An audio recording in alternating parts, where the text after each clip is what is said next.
Hello everyone, welcome back. आज जो हम टॉपिक करेंगे, मैं आपको याद दिला दूं, हमने प्रीवियस जो लेक्चर्स हम अपलोड कर रहे हैं इसी सीरीज़ के ऊपर कर रहे हैं, इसी टॉपिक के ऊपर कर रहे हैं। हम कर रहे हैं short run equilibrium, chapter number 8 of macro economics. अब तक हम क्या क्या पढ़ चुके हैं उसमें? ADAS पूरा कंसेप्ट कर चुके हैं हम। देन हमने इक्विलिब्रियम शॉर्ट रन में ADAS अप्रोच से कर लिया है, SI अप्रोच से कर लिया है, दोनों से कर लिया है। अब उस चैप्टर में अगला जो टॉपिक आता है इट इज इन्वेस्टमेंट मल्टीप्लायर। आज हम बात करेंगे इन्वेस्टमेंट मल्टीप्लायर के ऊपर, पूरा टॉपिक कंप्लीट करने की कोशिश करेंगे। नाउ तो सबसे पहला टॉपिक आज जो हम करेंगे मल्टीप्लायर में, हम बात करेंगे व्हाट इज मल्टीप्लायर। मल्टीप्लायर क्या होता है? देखो मल्टीप्लायर जैसे मल्टीप्लाई हमें पता है, मल्टीप्लाई का मतलब क्या होता है? जब किसी चीज के साथ मल्टीप्लाई लग जाए तो मतलब वो उसको मल्टीपल टाइम में कन्वर्ट कर देता है। एग्जैक्टली यहां भी मल्टीप्लायर का मतलब ऐसा ही है। Multiplier is the ratio of change in income to a given change in investment। और अगर सिंपल भाषा में समझाऊं तो मल्टीप्लायर का मतलब क्या हुआ कि अगर किसी इकोनॉमी में इन्वेस्टमेंट चेंज होती है, that is delta I, investment change होगी तो इसकी वजह से आपकी इकोनॉमी में इनकम जो है वो मल्टीपल टाइम चेंज हो जाएगी। इनकम चेंजेस मल्टीपल टाइम, उसी रेशियो को हम इन्वेस्टमेंट मल्टीप्लायर कहते हैं। तो इन्वेस्टमेंट मल्टीप्लायर क्या हुआ? It is the ratio of change in investment to change in income. Investment change होने की वजह से इनकम में कितना चेंज आएगा, उस चेंज को कैलकुलेट करना इन्वेस्टमेंट मल्टीप्लायर कहलाता है। डेफिनेशन हो गया। Now how to calculate investment multiplier. Multiplier को कैलकुलेट कैसे करते हैं? मल्टीप्लायर देखो, K is denoted as multiplier.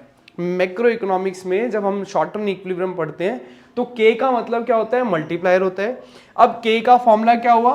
Delta Y upon delta I. Delta Y का मतलब चेंज इन इनकम और डेल्टा आई का मतलब चेंज इन इन्वेस्टमेंट। एक और फॉर्मूला आता है यहां पर हमारे पास, K is equals to 1 divide by 1 minus MPC। और आपको तो पता ही है MPC plus MPS is equals to 1। तो अगर 1 माइनस MPC कर दूं तो क्या आ जाएगा? MPS आ जाएगा। तो यहीं से एक और फॉर्मूला बन गया, क्या? 1 डिवाइड बाय MPS। आपको MPS MPC प्रीवियस लेक्चर्स में किया हुआ है हमने, वहां से एक बार जरूर समझना, फिर आपको और अच्छे से पता लगेगा।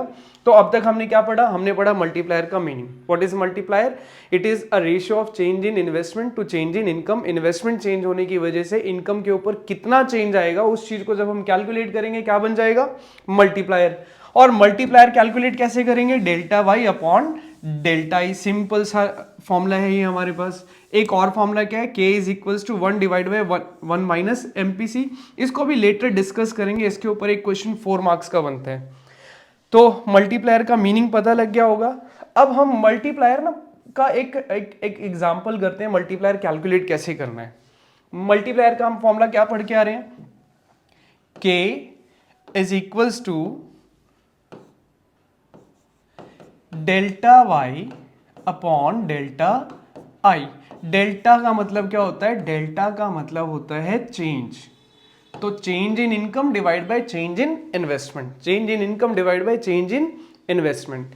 तो अब इस क्वेश्चन में देखो, इनिशियल इनकम हमें 1000 गिवन था, इनिशियल इन्वेस्टमेंट 1000, उसके बाद इन्वेस्टमेंट हो गया 2000, फिर इनकम 1000 से 5000 हो गया। यानी कि यहां पर मेरा डेल्टा आई कितना आया? New investment is 2000, old investment is 1000, तो डेल्टा आई आ गया 1000। इसी तरीके से हम डेल्टा वाई निकाल लेंगे।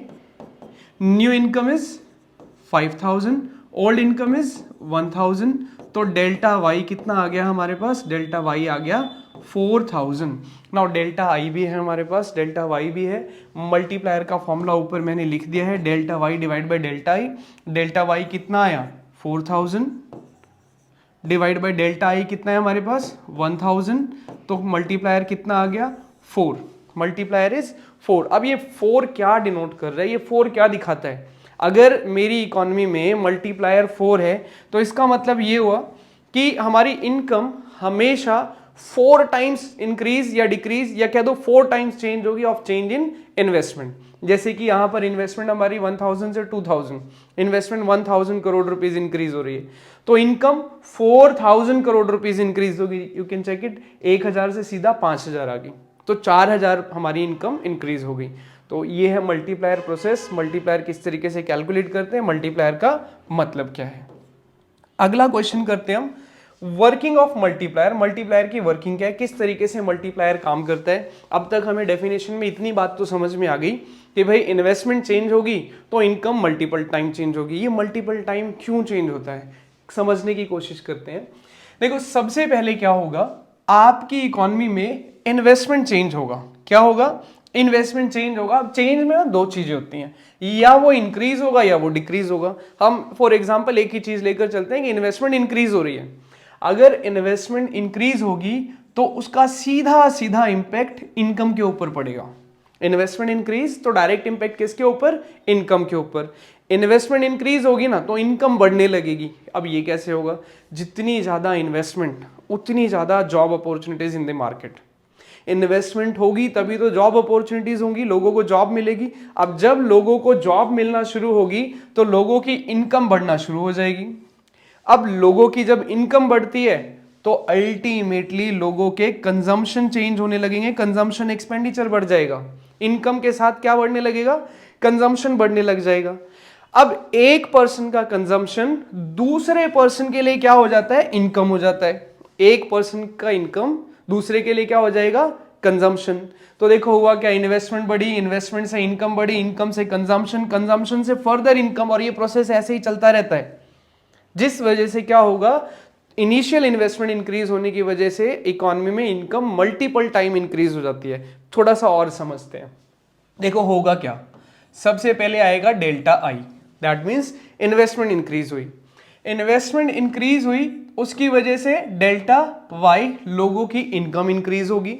इनकम इंक्रीज होगी तो लोगों के खर्चे इंक्रीज होंगे, डेल्टा सी। अब हमें पता है एक व्यक्ति का कंजम्पशन एक्सपेंडिचर दूसरे व्यक्ति के लिए क्या हो जाएगा, इनकम। इन कंजम्पशन चेंज होने की वजह से फिर से इनकम बढ़ जाएगी। तो ये प्रोसेस सो ऑन चलता रहेगा, जिस वजह से होगा क्या कि भाई इन्वेस्टमेंट चेंज होने की वजह से इनकम मल्टीपल टाइम इंक्रीज या चेंज हो जाएगी। डन। अब होप आप लोगों को ये बात समझ में आ रही होगी। इस प्रोसेस के पीछे सबसे इंपॉर्टेंट जो फैक्टर होता है वो होता है आपका एमपीसी। जितना ज्यादा एमपीसी होगा, मार्जिनल प्रोपेंसिटी टू कंज्यूम, मतलब लोग जितना ज्यादा खर्चा करेंगे इकोनॉमी में इनकम उतनी ज्यादा जनरेट होती रहेगी। ये प्रोसेस कब तक काम करेगा, जब तक काम करेगा जब तक कि डेल्टा सी जीरो ना हो जाए। जिस दिन डेल्टा सी जीरो हो जाएगा प्रोसेस खत्म हो जाएगा, मल्टीप्लायर की वर्किंग वहीं पर खत्म हो जाती है। तो ये है मल्टीप्लायर प्रोसेस। ब्रीफ कर देते हैं एक बार, क्या, change in investment causes change in income, causes change in consumption, and further change in consumption causes change in income. This is the working of multiplier. Next topic पर आते हैं multiplier का। ये भी एक इंपॉर्टेंट पार्ट है, इसको हम with the help of example करेंगे अभी। Forward working and backward working of multiplier. तो ये बात याद रखना, multiplier is a double edge sword. Multiplier क्या है, दो धारी तलवार है। दो धारी तलवार कैसे, अगर इन्वेस्टमेंट इंक्रीज हुई तो इनकम मल्टीपल टाइम इंक्रीज हो जाएगी, पॉजिटिव इंपैक्ट हो गया, दिस इज ये भाई फॉरवर्ड एक्शन हो गया। ऑन दी अदर हैंड अगर सेम इन्वेस्टमेंट डिक्रीज हो जाए तो इनकम मल्टीपल टाइम डिक्रीज भी हो जाएगी, इसीलिए इसको मैंने बताया ये क्या है, डबल एज स्वॉर्ड। देखते हैं जरा इसका एग्जांपल करते हैं। ये फॉरवर्ड एक्शन बताया हुआ है, फॉरवर्ड वर्किंग कहता है if investment increases it will have positive effect on income will also increase in multiple way, या मल्टीपल टाइम्स इंक्रीज हो जाएगा। और अगर हम बैकवर्ड एक्शन की बात करें तो अगर इन्वेस्टमेंट डिक्रीज होती है, if investment decreases income decreases multiple time, this is backward action. मैं आपको एक एग्जांपल के साथ करके दिखाता हूं। Number 1, forward action.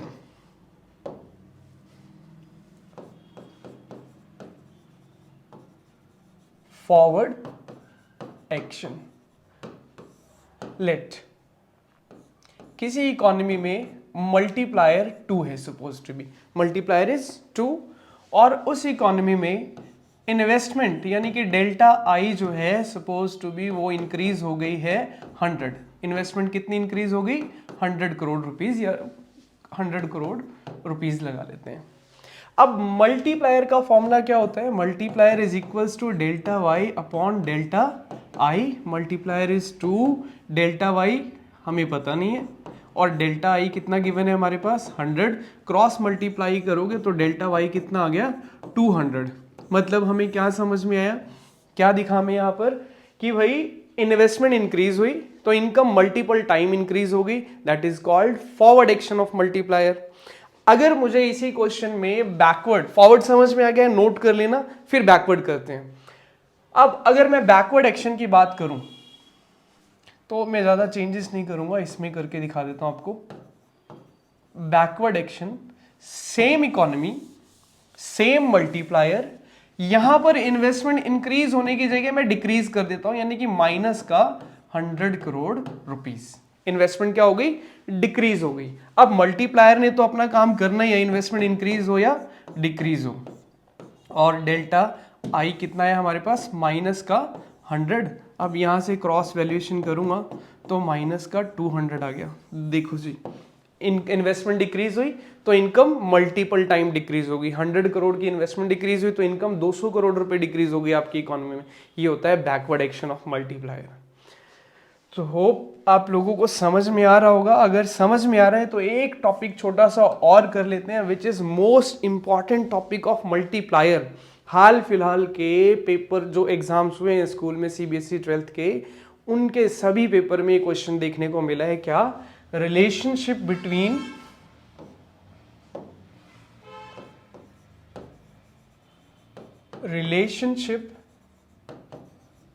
Between MPC and multiplier. और अभी थोड़ी देर पहले जब हमने ये लेक्चर स्टार्ट किया है तो वहां पर मैं आपको बता रहा हूं के का एक formula, K is equals to 1 divide by 1 minus MPC. ये वाला फॉर्मूला दिखाया ना, वहां पर लिखा था स्टार्टिंग में 1 डिवाइड बाय 1 माइनस एमपीसी, ये फॉर्मूला। हम इसको प्रूव करेंगे और हम रिलेशनशिप के बारे में बात करेंगे। Relationship is very simple. अगर मैं आपको बताऊं मल्टीप्लायर और एमपीसी के बीच रिलेशन, तो वो रिलेशन क्या है, पॉजिटिव रिलेशन है। दोनों के बीच में क्या रिलेशन है, पॉजिटिव। पॉजिटिव रिलेशन का मतलब क्या है, higher the value of MPC and higher will be multiplier. जितना ज्यादा आपका एमपीसी होगा उतना ही ज्यादा आपका मल्टीप्लायर होगा। इसको भी अभी डिस्कस करेंगे हम, बट इससे पहले मैं आपको ना एक डेरिवेशन सिखाना चाहता हूं, फिर इसको डिस्कस करेंगे। देखो, के का फॉर्मूला हमें पता है, मल्टीप्लायर का जो फॉर्मूला होता है, मल्टीप्लायर का फॉर्मूला है delta Y upon delta I.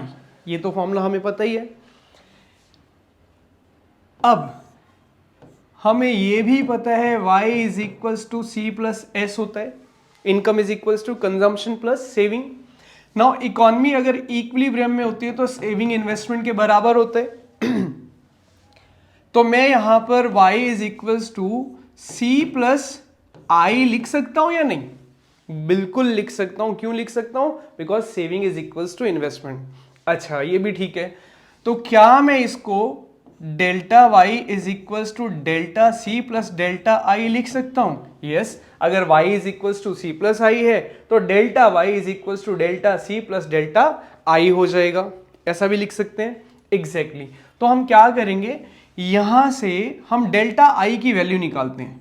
Delta Y minus delta C is equals to delta I. कोई डाउट तो नहीं हो रहा होगा? अगर हो रहा होगा तो एक बार दोबारा से समझना, फिर से बताता हूँ। y is equals to C plus S, हमें पता है सेविंग इन्वेस्टमेंट के बराबर होता है, तो मैंने y is equals to C plus S की जगह सी प्लस आई कर दिया। Now delta y is equals to delta C plus delta I, और यहां से डेल्टा आई की वैल्यू निकाल दी। अब क्या करेंगे, इस डेल्टा आई की वैल्यू को यहां पर पुट कर देते हैं। जब मैं डेल्टा आई की वैल्यू को यहां पर पुट करता हूं तो k is equals to delta Y, तो डेल्टा वाई रहेगा, और डेल्टा आई क्या हो गया, delta Y minus delta C. Note करो, डेल्टा आई की वैल्यू क्या निकाली मैंने, delta Y minus delta C. तो डेल्टा आई की जगह जस्ट वो वैल्यू पुट कर दी मैंने, delta Y minus delta C. Now अब क्या करना है, डिवाइड न्यूमरेटर एंड डिनोमिनेटर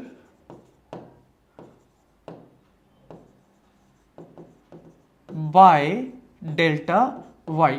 पूरी इस इक्वेशन को, न्यूमरेटर को भी डिनोमिनेटर को भी किससे डिवाइड करना है मैंने, अब डेल्टा वाई से। तो मेरा k क्या बनेगा, delta Y upon delta Y whole divide by delta Y upon delta Y minus delta C upon delta Y. Now क्या करेंगे हम, डेल्टा वाई से डेल्टा वाई कट कर देंगे और अल्टीमेटली मेरे पास क्या बच गया, 1 divide by 1 minus M P, 1 divide by 1 minus delta C over delta Y. अब आपको ये बात पता होनी चाहिए कि भाई एम पी सी का जो फॉर्मूला होता है delta C upon delta Y होता है। तो अब यहाँ पर मैं delta C upon delta Y को क्या लिख सकता हूँ, 1 divide by 1 minus M P C, hence proved. यही तो प्रूव करना था कि भाई k का एक फॉर्मूला और क्या है, 1 divide by 1 minus M P C.